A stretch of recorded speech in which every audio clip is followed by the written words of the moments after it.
हमारे देश में आज भी कई ऐसे नियम, कायदे और कानून हैं जिनकी या तो आवश्यकता नहीं या समय के हिसाब से अब इन कानूनों की प्रासंगिकता ही नहीं रही। सालों पुराने बने कानूनों के इस मकड़ जाल में फंसने की वजह से एक आम नागरिक को कई बार मुश्किलों का सामना करना पड़ता है। कई बार अनजाने में हुई गलती की वजह से आपराधिक मामला तक दर्ज हो जाता है और कई बार जेल की सजा तक हो जाती है। लेकिन अब ऐसा नहीं होगा, क्योंकि अब सरकार ने आप पर विश्वास किया है, अपनी जनता पर विश्वास किया है, क्योंकि अब आपके पास है जन विश्वास एक्ट 2023। नमस्कार, स्वागत है आपका। आप देख रहे हैं कानून की बारीकियों को समझाता, आपके अधिकारों से आपको रूबरू करवाता कार्यक्रम आपका कानून। मैं हूं आपके साथ अमृता चौरसिया।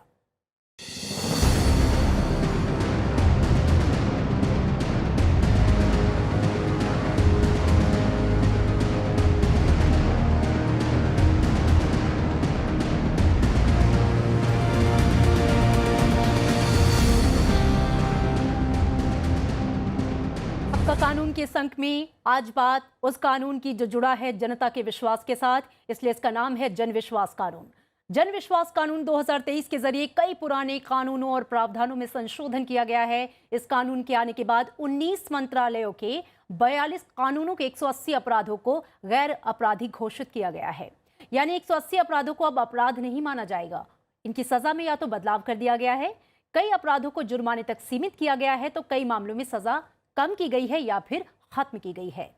जन विश्वास एक्ट साफ तौर पर यह कहता है कि सरकार देश के लोगों और संस्थाओं पर भरोसा करे, यही लोकतांत्रिक शासन की आधारशिला भी है। पुराने नियमों का अभी भी लागू रहना विश्वास की कमी को दर्शाता है। नियमों के पालन के बोझ को कम करने से व्यवसाय प्रक्रिया में गति मिलती है और लोगों के जीवन व्यापन में सुधार होता है। तो आज आपका कानून के इस अंक में हम समझेंगे जन विश्वास एक्ट को और ये महत्वपूर्ण सवाल जो आपके सामने हैं कि क्या है जन विश्वास कानून, क्यों जरूरी है जन विश्वास कानून, इस कानून को क्यों लाया गया, इसके आने के बाद से क्या बदलाव होंगे, क्या कुछ बदलेगा, किन किन कानूनों में संशोधन हुआ है और एक आम नागरिक को इससे कैसे फायदा मिलेगा। आप अपने सवाल हमसे पूछिए, जानिए कैसे मिलेगा आपको आपका हक, कैसे करेंगे आप अपने अधिकारों की रक्षा। देश के जाने माने वकील और एक्सपर्ट देंगे आपके सवालों का जवाब। आप हमें मेल करें आपका kaanoon.sansartv@gmail.com पर। और मेरे साथ एक बहुत ही खास पैनल जुड़ा हुआ है, चर्चा के लिए स्टूडियो में मौजूद हैं। आइए आपसे उनका परिचय करवा दूं। मेरे साथ मुकेश कुमार गुप्ता हैं, जिला न्यायाधीश, सदस्य सचिव DSLS से। सर, बहुत स्वागत है आपका संसद टीवी में। साथ ही जानी मानी अधिवक्ता मेरे साथ हैं सुप्रीम कोर्ट की चारू प्रज्ञा। चारू, बहुत स्वागत है आपका संसद टीवी में। और आइए शुरुआत करते हैं। पहला सवाल चारू मैं आपसे कर लेती हूँ। जन विश्वास एक्ट, नाम से ही कुछ ऐसा प्रतीत होता है कि जनता पर विश्वास, लेकिन एक आम नागरिक अगर ये समझना चाहे कि ये एक्ट दरअसल है क्या, क्योंकि अभी भी इसके बारे में लोगों को जानकारी बहुत कम है, तो सिंप्लीफाई करके आप कैसे बताएंगी? नमस्ते अमृता जी, और आपका बहुत बहुत धन्यवाद, आपने इस विषय को आज उठाया है। मैं मानती हूँ नए भारत का ये सबसे महत्वपूर्ण बदलाव है हमारे कानून के व्यवस्था में। 3 रीजंस थे जिस वजह से जन विश्वास बिल को टेबल करा गया, और मैं ये तीनों वजह के बारे में थोड़ी थोड़ी बात करूँगी। सबसे पहला तो है ease of doing business. Bharat एक बढ़ती अर्थव्यवस्था है, बहुत तेज़ी से बढ़ रही है, और यहाँ पर अगर हम ईज़ ऑफ डूइंग बिजनेस को महत्वपूर्ण नहीं रखेंगे और उसको हम सिग्निफिकेंस नहीं देंगे तो हमारी बढ़ने की गति धीमी हो सकती है और बहुत सारे लोग डिटर हो जाते हैं।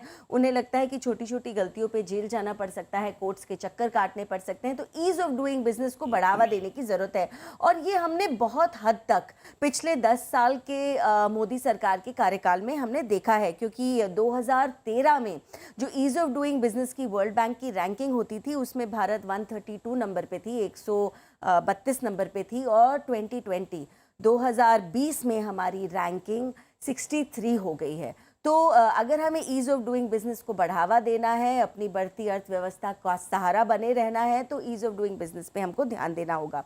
दूसरी चीज़ है ईज ऑफ लिविंग। तो इस कानून के द्वारा हमारी सरकार का प्रयास ये है कि जो एक जीने के लिए एक सामान्य नागरिक को सुविधाएं चाहिए उसका हम ख्याल रख सकें, छोटी चीज़ों के लिए उनको परेशान ना होना पड़े। और सबसे तीसरी बात यह है कि हमारे कोर्ट्स के ऊपर जो बहुत बड़ा बर्डन चल रहा है, जो कम ही नहीं होता, 4.5 करोड़ पेंडिंग केसेस हैं भारत के कोर्ट्स के अंदर। तो 4.5 करोड़ के केसेस को हम कैसे कम करेंगे? तो कोर्ट्स के ऊपर बर्डन कम करा जाए। ये 3 रीजंस की वजह से इस बिल को टेबल किया गया था। और बिल को टेबल करते वक्त यही कहा गया था कि जनता का विश्वास कानून के ऊपर होना चाहिए और कानून जनता के सहयोग के लिए होना चाहिए, परेशानी देने के लिए नहीं होना चाहिए। और इन 3 बिंदु को लेकर ये कानून आगे चलता है। इसमें 42 एक्ट्स के अंदर 183 प्रोविजंस को बदला गया है। ये बहुत बहुत बड़ा बदलाव है। 19 मंत्रालय इससे इम्पैक्ट होते हैं और जिंदगियां बदल जाएंगी, मेरा मानना है। बिल्कुल, इतना बड़ा कानून। सर, मैं आपको चर्चा में लाना चाहूंगी, जहां पे 19 मंत्रालय हैं, 42 एक्ट्स हैं, 180 आपराधिक मामले हैं। मतलब एक बहुत ही बड़ा रिफॉर्म कह लें, चेंज कह लें, और इसे गेम चेंजर भी कहा जा रहा है। एक आम आदमी कैसे ये समझे कि उसकी जिंदगी पर इस बदलाव के बाद कैसे फर्क पड़ेगा? सबसे पहले तो अमृता जी, आपका धन्यवाद मुझे इस कार्यक्रम में बुलाने के लिए। और मैं आपको बधाई देना चाहूँगा इस प्रोग्राम के माध्यम से जो अब जनता तक पहुँचती हैं उन कानूनों के बारे में बताने के लिए जिनके बारे में जनता को बिल्कुल नहीं पता और जो बहुत बहुत महत्वपूर्ण है। जैसे जन विश्वास कानून की अगर हम बात करें तो ये कानून 11 अगस्त 2023 को ही आया है। और अगर इसको सादे शब्दों में अगर समझाना चाहूँ तो विश्वास से रिलेटेड है। बिल्कुल। तो देखिए, विश्वास कैसे? इंडिया में कानूनों का ऐसा मकड़ जाल है, जैसे कि आपने खुद कहा, जो कि ब्रिटिश टाइम से हैं, आर्काइक है, आउटडेटेड हो चुके। अब देखिए, ब्रिटिश टाइम का जो कॉलोनियल माइंडसेट था, आज हम एक सरकार में हैं जो कि लोकतांत्रिक है। तो अब उस माइंडसेट के कानून इस माइंडसेट में नहीं चल पाएंगे।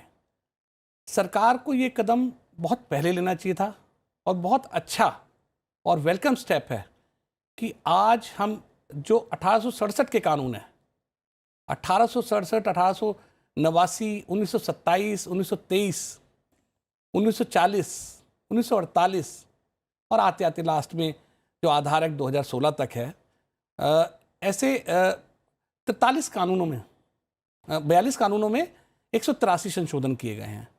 तो अगर आम जनता की हम बात करें, जैसे कि चारू जी ने भी पॉइंट आउट किया, business India is required to become a manufacturing hub, जैसे कि भारत सरकार का नारा है। Ease of doing business index पर चारू जी ने पॉइंट आउट किया कि हम पहले 132वें स्थान पे थे, 2020 में 63वें स्थान पर आए। इनफैक्ट मैं रिसेंटली एक रिपोर्ट पढ़ रहा था, उसमें हमें पता चला है कि 10वें स्थान पर आ गए हैं। 2023 की जो रिपोर्ट वर्ल्ड बैंक की आ रही है, उसमें 10वें स्थान पर आ गए।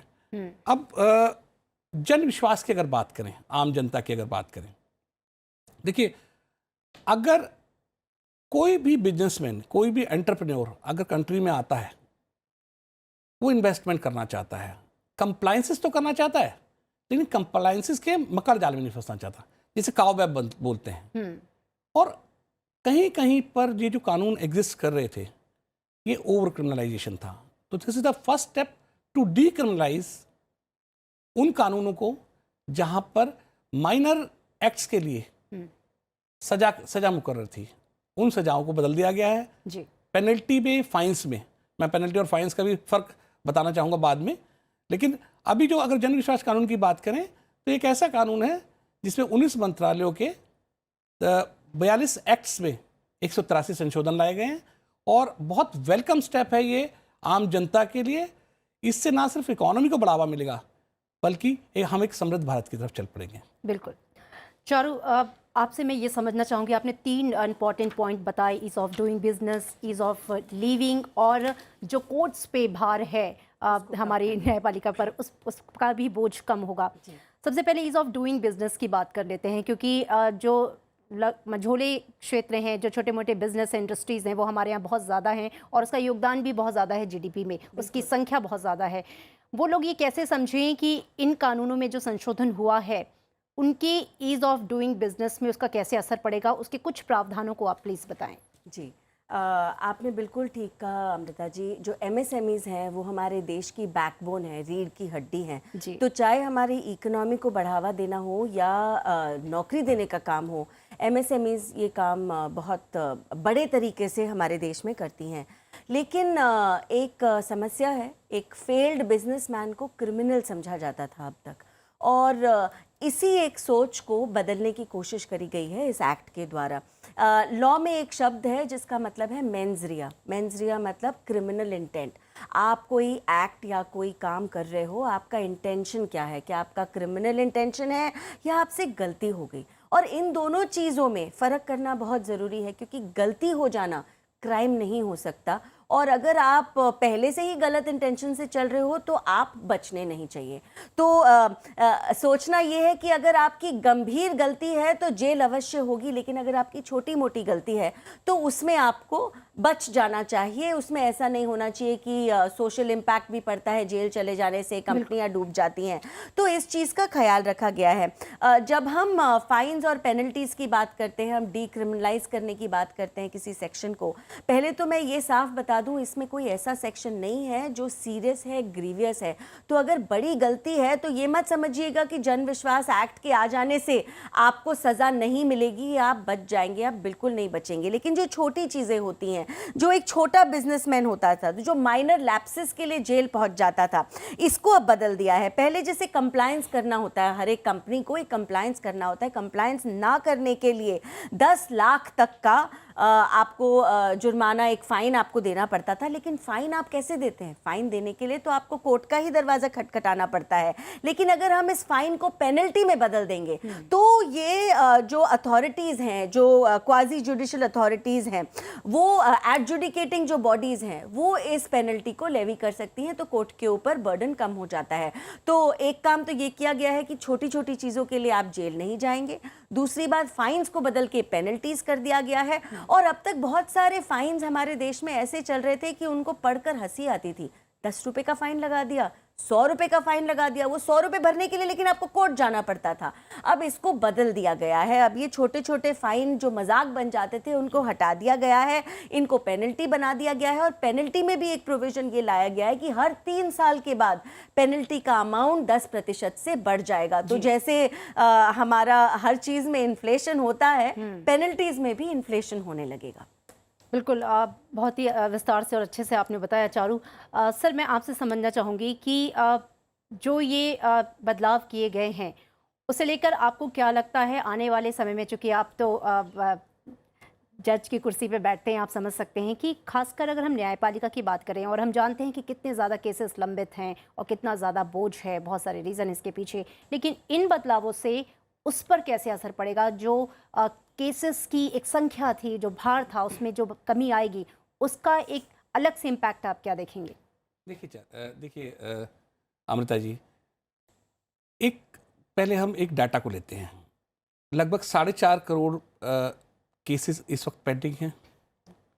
अगर हम उसमें डाटा एक्चुअली देखें तो 3 करोड़ 35 लाख क्रिमिनल मामले हैं, और उसका जो मेजर चंक है वो ट्रिवियल, जो जैसे कि चारू जी ने पॉइंट आउट किया, माइनर ऑफेंसेस या पैटी ऑफेंसेस हैं। अब ये पैटी ऑफेंसेस सिस्टम में जब आते हैं तो कोर्ट सिस्टम पर बर्डन करते हैं, क्योंकि जो इंपॉर्टेंट मैटर्स हैं वो साइड ट्रैक हो जाते हैं। अब आने वाले समय में जन विश्वास कानून के आने के बाद वो मामले जो कि ट्रिवियल है, जैसे कि मैं बताना चाह रहा था कि फाइन और पेनल्टी में थोड़ा सा फर्क किया गया है। फाइन और पेनल्टी में ये फर्क थोड़ा सा किया गया है कि फाइन का मतलब तो मॉनिटरी फाइन है, पेनल्टी का मतलब मॉनिटरी भी हो सकता है और कई बार प्रोएक्टिव एक्शंस हो सकता है। जैसे कि अगर मैं एक एग्जांपल देना चाहूँ, आप गाड़ी चलाते हैं, सड़क पर आपका क्या कहते हैं चालान होता है अगर आप गलती करते हैं, लेकिन 3 चालान होने के बाद आपका लाइसेंस कैंसिल हो सकता है। इस जन विश्वास कानून के द्वारा जो पेनल्टीज इंट्रोड्यूस की गई हैं वो इस तरह की हैं कि अगर आप डिफॉल्ट कंटिन्यूस करते हैं तो या तो आपके फाइन्स एनहांस हो जाएंगे या फिर आपके लाइसेंसेस कैंसिल हो जाएंगे। अब देखिए इसका इफेक्ट जुडिशरी पर कैसे आएगा। जो मामले आज लगातार कोर्ट सिस्टम में ऐड हो रहे हैं जी, वो एडजुडिकेटिंग अथॉरिटी या अपीलेट अथॉरिटी जो इस कानून में बनाई गई हैं वहीं तक खत्म हो जाएंगे। तो आप देखिए, अगर ट्रिवियल मामले कोर्ट सिस्टम में आना बंद कर देंगे तो जो एग्जिस्टिंग मामले हैं वो जल्दी निपट जाएंगे। तो सर्टनली इससे जुडिशरी का जो भार है, जो न्यायपालिका पर अननेसेसरी भार मैं कहूँगा, जो कि बहुत ज़रूरी है हटाना इस वक्त, वो कम हो जाएगा। जी बिल्कुल। चारू, ये तो हम देख रहे हैं कि फ़ायदे कितने ज़्यादा हैं, लेकिन कुछ लोग यहाँ पर एक सवाल भी उठा रहे हैं, और वो उठा रहे हैं, उनकी जो चिंताएं हैं वो मिसयूज़ को लेकर हैं। इस पर आपका टेक क्या है? बिल्कुल किसी को ये मानकर नहीं चलना चाहिए कि अगर आपके ऑफेंसेस बड़े हैं या मेंस रिया के साथ करे गए हैं, क्रिमिनल इंटेंशन के साथ करे गए हैं, तो आप नहीं बच पाएंगे, क्योंकि जिन प्रावधानों में बदलाव करे गए हैं वो सच में बहुत छोटे मोटे प्रावधान हैं, बहुत छोटे मोटे प्रावधान। मैं आपको कुछ एग्जाम्पल्स लेकर बताऊंगी। अब तक मर्चेंट शिपिंग एक्ट के अंदर अगर आपकी वेसल का एक एक्सीडेंट हो जाता था, आप अगर इस एक्सीडेंट के बारे में एकदम से नहीं आप अथॉरिटीज़ को बताते थे तो इसमें आपको जेल तक हो सकती थी। ये तो लेकिन इतनी बड़ी बात नहीं है एकदम ना बताना। हो सकता है आप 10 दिन के बाद बता पाओ, तो 10 दिन के गैप के लिए क्या जेल जाना ठीक है? या एक और मैं आपको ड्रग एंड कॉस्मेटिक एक्ट से एग्जाम्पल देकर बताना चाहती हूँ। अगर आप नकली दवाइयाँ बेच रहे हैं तो आप जेल की सलाखों के पीछे पाए जाएंगे। आप ये मत सोचिएगा कि कोई भी सीरियस ऑफेंस को इसमें कंपाउंडेबल बनाया गया है या उसमें पेनल्टी कर दी गई है या जेल बंद कर दी गई है। लेकिन अगर आप के टेस्टिंग लेवल पे कोई फेलियर हो जाता है, टेस्टिंग लेवल तो भाई आप टेस्ट करेंगे दवाई तभी तो मार्केट में लॉन्च करेंगे, या लेबल प्रिंटिंग में कोई स्पेलिंग एरर हो जाता है, तो इन छोटे मामलों में अब आपको जेल नहीं जाना होगा। आप इसको पेनल्टी देकर इसको सुधार सकते हैं और अगली बार से ठीक काम कर सकते हैं।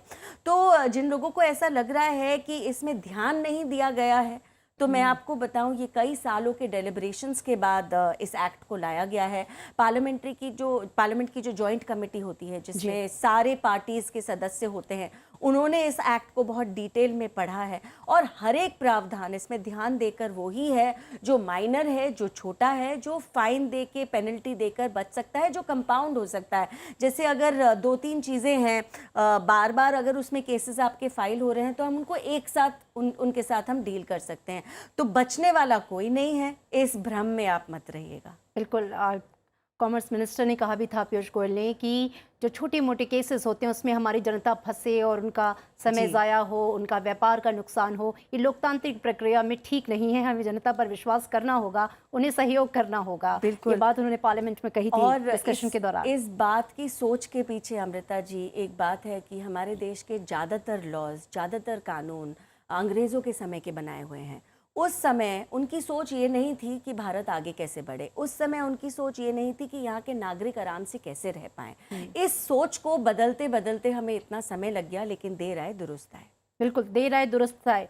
मुकेश सर, आप इस लॉ को कितना इम्पोर्टेंट मानते हैं आज के वक्त में, क्योंकि परिस्थितियाँ बदल चुकी हैं, देश का समय बदल चुका है, अब हम ग्लोबल विलेज में बदल चुके हैं, हमें बाहर की कंपनियों से भी डील करना है, वो भी आके बिजनेस कर रही हैं यहाँ पर। तो ऐसे वक्त में ऐसे कानून की कितनी ज़रूरत थी और ये सही समय पर है? 2 चीज़ें कहना चाहूँगा। एक तो पहली बात तो ये कि जहाँ पर इस जन विश्वास कानून के द्वारा डीक्रिमिनलाइजेशन किया गया है, उसके साथ साथ रैशनलाइजेशन भी किया गया है। जैसे कि चारू जी ने पॉइंट आउट किया, आप देखिए कोई ऐसा एक्ट जिसकी पेनल्टी 100 रुपये थी या 1000 रुपये थी, उसको लाखों में भी किया गया। और जैसा कि पहले पॉइंट आउट हुआ कि भाई पेनल्टी को हर 3 साल में रिवीजन भी देना है जी। तो जहां एक तरफ डीक्रिमिनलाइजेशन है, वहां दूसरी तरफ रैशनलाइजेशन ऑफ पेनल्टीज भी है।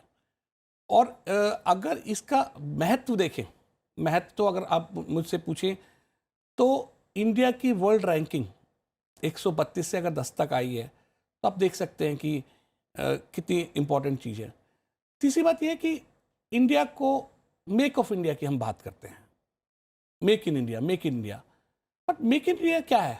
Make in India and made in India different है।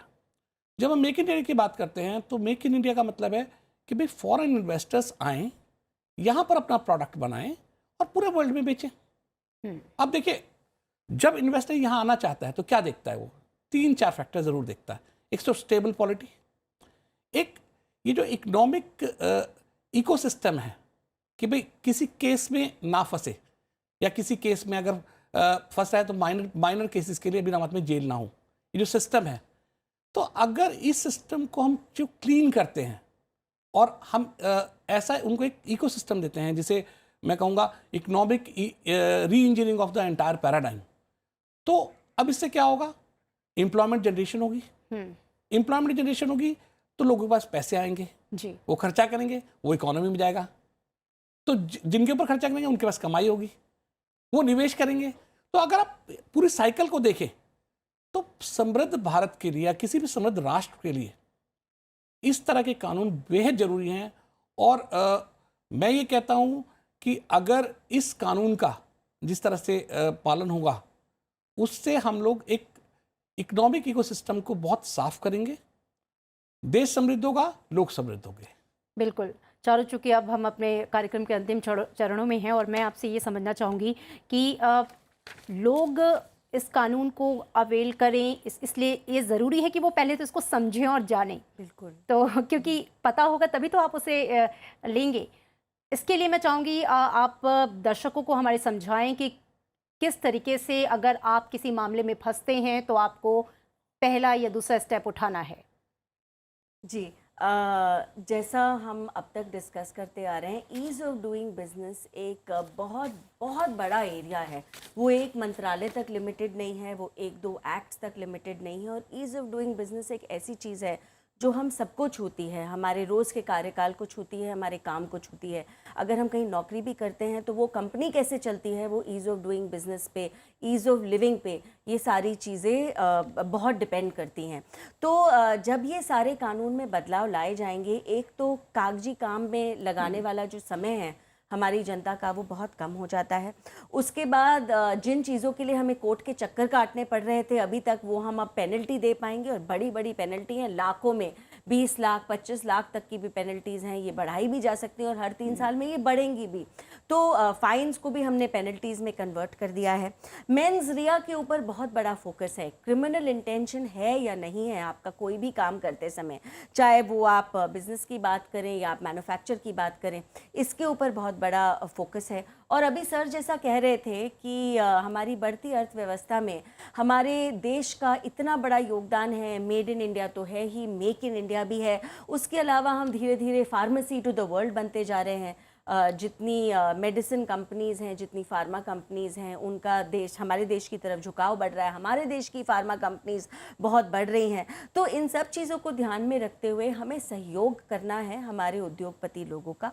और हमें इस बात का ख्याल रखना है कि गलती की तो उन्हें सज़ा मिले, लेकिन अगर छोटी सी वो गलती है तो उसका भुगतान उनको अपनी कंपनी से, अपने जीवन से, अपने समाज में स्टेचर से ना चुकाना पड़े। और अब आगे चलते हुए हम देखेंगे कि ईज़ ऑफ डूइंग बिजनेस की जब रैंकिंग रिज्यूम होगी तो भारत काफ़ी बड़ी जंप लेकर हमें पाया जाएगा। क्योंकि इन चीज़ों की वजह से देखिए, जब रैंकिंग होती है ना तो ये देखा जाता है कि किस चीज़ के लिए आपको जेल हो सकती है। अगर कोई बाहर से कोई कंपनी इंडिया आ रही है, एक नॉन कंप्लायंस के लिए आपकी कंपनी का यहाँ काम करना बंद कर दिया जाएगा या आपके एम्प्लॉयज़ को जेल हो सकती है।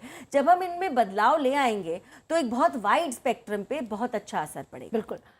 मुकेश सर, आप तो चूँकि DSLSA के मेंबर सेक्रेटरी भी हैं, वहाँ पर तमाम इस तरह के मुद्दे आते रहते हैं जब लोग किसी कानूनी चीज़ों में फंसते हैं और हेल्प के लिए आते हैं। आप क्या सजेस्ट करना चाहेंगे आम लोगों को कि किस तरीके से आपको इस कानून का फ़ायदा उठाना है? जन विश्वास अधिनियम 2023 जो आया है, इसका जो ज्ञान है वो सारे इन्वेस्टर्स को होना चाहिए। सो wide publicity is first thing.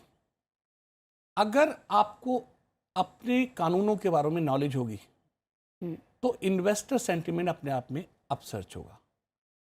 जो आम आदमी है, अगर एक छोटा इन्वेस्टर जैसे माइक्रो एंड जो मिडिल क्लास मिडिल सेक्टर का जो इन्वेस्टर है, वो एक कंट्री की बैकबोन बनाता है। लेकिन आज अगर देखिए कोई इन्वेस्टर इन्वेस्ट करने आता है यहाँ पर तो पता चलता है कि उसे 55 लाइसेंस ले लेने हैं एक छोटी सी फैक्ट्री के लिए। अब उनको ये बताना है कि इस कानून के आने के बाद बहुत सारी जो रिक्वायरमेंट्स हैं वो ख़त्म हो गई हैं। बहुत सारी जो पेनल्टीज़ हैं, जहाँ पर हम क्या कहते हैं, पहले इम्प्रिजनमेंट की बात करते कि जेल जा सकते हैं। अच्छा, दूसरा एक और भी चीज़ थी, कॉन्ट्राडिक्शंस भी थी कहीं कहीं। तो ये कानून अगर पूरे पर्सपेक्टिव में देखा जाए तो जनता के और economic environment of the country के बहुत हित में है और it will go a long way. जी। और मुझे लगता है कि हमारा जो स्टेप है कि भारत को पूरी दुनिया का मैन्युफैक्चरिंग हब बनाना है, या बिल्कुल maximum government, maximum governance and minimum government जो नारा है, वो अगर देखा जाए तो सही में सार्थकता दिख रहा है। बिल्कुल, और भारत 2047 तक विकसित राष्ट्र बनने के अपने लक्ष्य की ओर आगे बढ़ चुका है, और उस बीच में इस तरह के जो संशोधन है वो बहुत ज़रूरी भी हैं। चारू, बहुत शुक्रिया इस चर्चा में आपका आने के लिए। मुकेश गुप्ता जी, आपका भी बहुत शुक्रिया चर्चा में हमारे साथ रहने के लिए। तो सबसे पहले किसी भी कानून को जानना समझना बहुत ज़रूरी है अगर आप उसका फ़ायदा उठाना चाहते हैं, क्योंकि ये आपके अधिकारों की बात है, आपके हित की बात है, और इसलिए ये कार्यक्रम है आपका कानून। इस अंक में इतना ही, दीजिए इजाज़त, रखिए अपना ख्याल, नमस्कार।